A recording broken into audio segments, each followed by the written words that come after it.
Avez-vous déjà pensé à ce qu'un simple verre d'alcool peut réellement faire à votre corps? Ce moment entre amis, ces rires, cette sensation de détente, tout cela peut sembler anodin.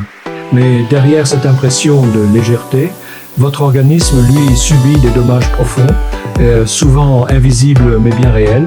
Dès la première gorgée, l'alcool entre en action. Il irrite la muqueuse de la bouche, assèche la langue, puis descend dans l'œsophage et atteint l'estomac, où il stimule une production excessive d'acide gastrique. Peu à peu, la paroi de l'estomac s'érode, et ce n'est pas un hasard si les buveurs réguliers se plaignent souvent de douleurs gastriques.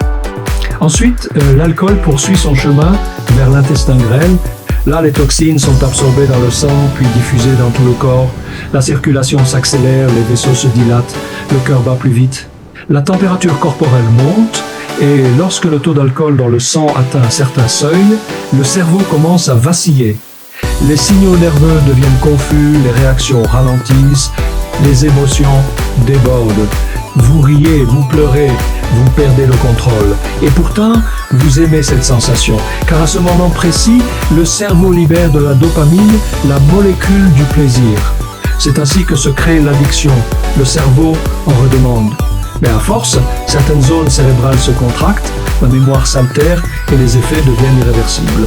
Pendant ce temps, votre foie lutte en silence pour décomposer l'alcool, libérant une substance toxique, l'acétaldéhyde.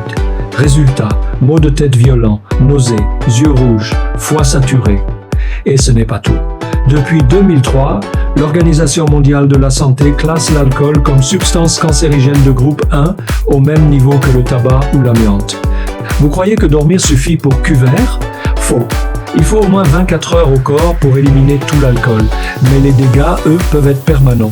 Alors même si vous aimez l'alcool, buvez avec modération. Le vrai plaisir, c'est de rester en bonne santé, lucide, maître de soi. N'oubliez jamais, ce n'est pas à l'alcool de contrôler votre corps. C'est à vous d'en rester maître.